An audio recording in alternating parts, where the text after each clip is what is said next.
নমস্কাৰ মৰমৰ ছাত্ৰ ছাত্ৰীসকল আমাৰ পঢ়াশালী নামৰ এই ইউটিউব চেনেলটোলৈকে তোমালোক সকলোকে স্বাগতম জনাইছো। এই ভিডিঅ'টোত তোমালোকৰ অসমীয়া পাঠ্যপুথিখনৰ 3 নম্বৰ অধ্যায় পণ্ডিত আনন্দৰাম বৰুৱাৰ সকলোবিলাক প্ৰশ্ন উত্তৰ আলোচনা কৰিম। গতিকে ভিডিঅ'টো তোমালোকে শেষলৈকে চাবা। যদি ভাল পোৱা তেন্তে লাইক কৰিবা, কমেন্ট কৰিবা আৰু লগৰ বন্ধু বান্ধৱীলৈকো শ্বেয়াৰ কৰিবা। আৰু যদিহে চেনেলটো সাবস্ক্ৰাইব কৰা নাই তেন্তে এতিয়াই সাবস্ক্ৰাইব কৰি বেল আইকনটো দবাই দিবা। ঠিক আছে, এতিয়া আমি প্ৰশ্ন উত্তৰসমূহ আলোচনা কৰো। আহা 2 নম্বৰত তোমালোকক উত্তৰ দিয়া আছে। তাত ক নম্বৰ প্ৰশ্নটো হৈছে তোমালোকৰ আনন্দৰাম বৰুৱাৰ জন্ম ক'ত হৈছিল আৰু উত্তৰটো চাবা তোমালোকে। আনন্দৰাম বৰুৱাৰ জন্ম হৈছিল উত্তৰ গুৱাহাটীৰ ৰজাদুৱাৰত, এনেকে লিখি দিবা। এতিয়া খ নম্বৰটো চাইছো, তেওঁৰ পিতৃ মাতৃৰ নাম কি আছিল? উত্তৰটো হ'ব আনন্দৰাম বৰুৱাৰ পিতৃ আছিল গৰ্গৰাম বৰুৱা আৰু মাতৃ আছিল দুৰ্লভেশ্বৰী বৰুৱা। এতিয়া গ নম্বৰ প্ৰশ্নটো, আনন্দৰাম বৰুৱাই কলকাতাৰ কোন কলেজত নামভৰ্তি কৰিছিল আৰু উত্তৰটো চাবা। আনন্দৰাম বৰুৱাই কলকাতাৰ প্ৰেসিডেন্সি কলেজত নামভৰ্তি কৰিছিল।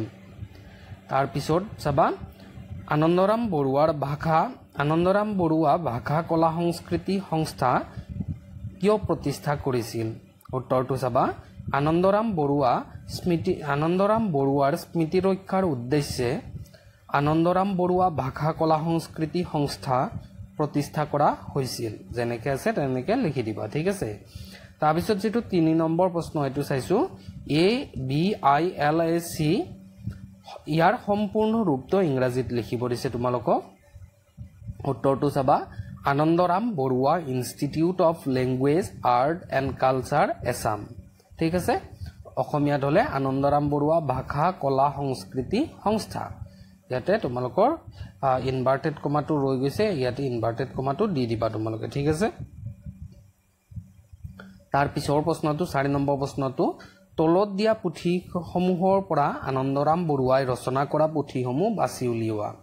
এতিয়া চাবা কেইখনমান পুথিৰ নাম দিছে। কৌটিল্যৰ অৰ্থশাস্ত্ৰ, উচ্চ সংস্কৃত ব্যাকৰণ, প্ৰাচীন ভাৰতৰ ভূগোল, সৰস্বতী কণ্ঠাভৰণ, ভৱভূতিৰ মহাবীৰ চৰিত, ভাগৱতৰ দশম স্কন্ধ, ইংৰাজীৰ সংস্কৃত অভিধান, সংস্কৃত ভাষাৰ বৃহৎ ব্যাকৰণ, মহাভাৰত, সংস্কৃত শিক্ষাৰ্থীৰ সহচৰ, নামঘোষা। এতিয়া উত্তৰটোত চাবা যে আনন্দৰাম বৰুৱাই ৰচনা কৰা গ্ৰন্থ কোন কেইখন?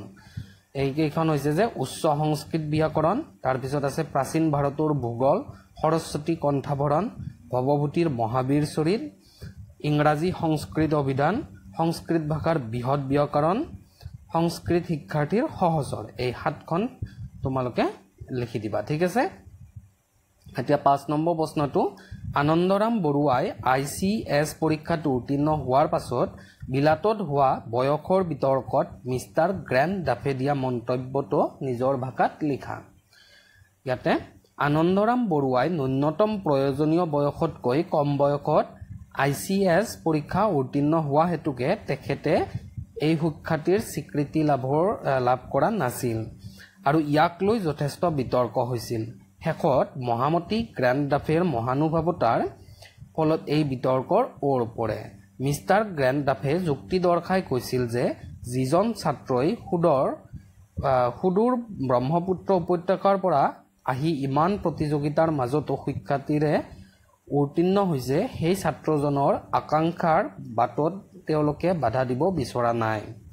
গতিকে তেওঁলোকে এই সিদ্ধান্তত উপনীত হওঁতে ICS পৰীক্ষাৰ নিয়মাৱলীলৈ কাণ দিয়া উচিত নহ'ব বুলি মন্তব্য আগবঢ়াইছিল। এইখিনি লিখি দিবা তোমালোকে এনেকে। ঠিক আছে, তাৰপিছত 6 নম্বৰ প্ৰশ্নটো চাবা, আনন্দৰাম বৰুৱাৰ কৰ্মজীৱনৰ বিষয়ে কেইশাৰীমান বাক্য লিখা। উত্তৰটো চাবা, স্বদেশলৈ উভতি আহি আনন্দৰাম বৰুৱাই কৰ্মজীৱনৰ পাতনি মেলে শিৱসাগৰ জিলাৰ সহকাৰী মেজিষ্ট্ৰেট হিচাপে।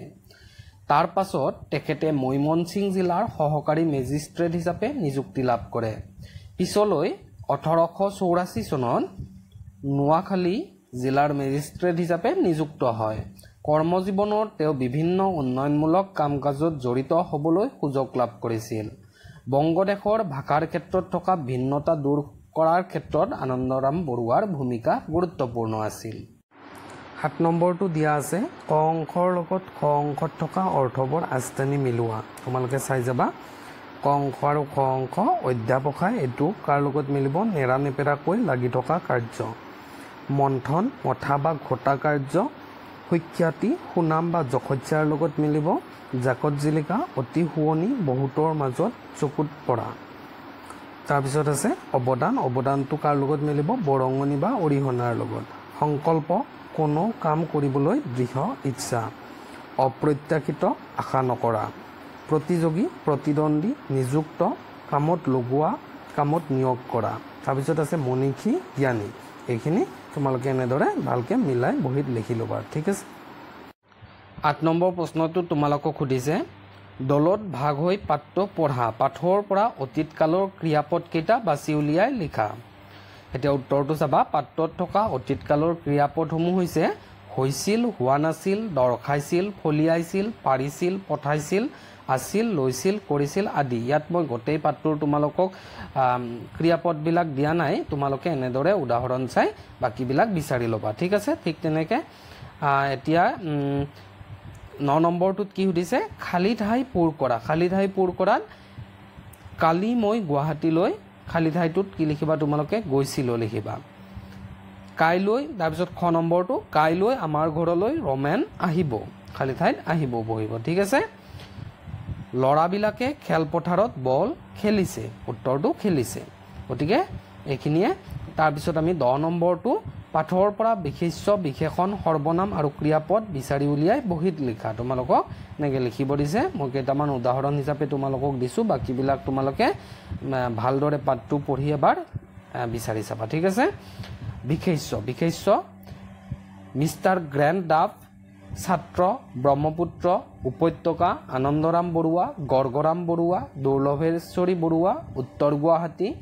মজিন্দাৰ বৰুৱা আদি বিশেষ্য হৈছে বস্তুৰ নামবিলাক মানুহৰ নাম হ'ব পাৰে ঠাইৰ নাম হ'ব পাৰে বস্তুৰ নাম হ'ব পাৰে ঠিক আছে তাৰপিছত আছে বিশেষণ লাৱণ্যময়ী সুদূৰ মেধাৱী আদি ঠিক তেনেকৈ সৰ্বনাম হৈছে তেখেত আৰু ক্ৰিয়াপদ হৈছিল ফলিয়াইছিল কৰিছিল হোৱা নাছিল এইবিলাক যি আছিল তোমালোকে তেনেকৈ বিচাৰি বিচাৰি লিখিবা ঠিক আছে 11 নম্বৰ প্ৰশ্নটো হৈছে চেষ্টাৰ অসাধ্য একো নাই কথাকাৰ বহলাই লিখা এই কথাকাৰ তোমালোকক বহলাই লিখিব দিছে এতিয়া চাবা যিকোনো কৰ্ম এটাত সফল হ'বলৈ কামটো কৰাৰ বাবে চেষ্টাৰ প্ৰয়োজন কিছুমান কাম অতি উজু আৰু আন কিছুমান কাম কৰিবলৈ বৰ কঠিন অক্ষক চেষ্টাৰ বলত যিকোনো কঠিন কামো সম্ভৱ হৈ উঠিব ইয়াৰ বাবে প্ৰয়োজন মনৰ দৃঢ়তা ইচ্ছা আৰু একাগ্ৰতা ধৈৰ্য সহকাৰে যদি কোনো এটা কামত অহৰহভাৱে লাগি থকা যায় তেন্তে যিমান কঠিন নহ'লেও সেই কামটো এদিন নহয় এদিন সম্ভৱ হৈ উঠিবই সেয়েহে কোৱা হৈছে যে চেষ্টাৰ অসাধ্য একো নাই ঠিক আছে গতিকে মৰমৰ ছাত্ৰ ছাত্ৰীসকল আজিৰ ভিডিঅ'ত আমি ইমানখিনি আলোচনা কৰিলোঁ আশা কৰোঁ তোমালোকে এই ভিডিঅ'টোৰ দ্বাৰা উপকৃত হ'বা ধন্যবাদ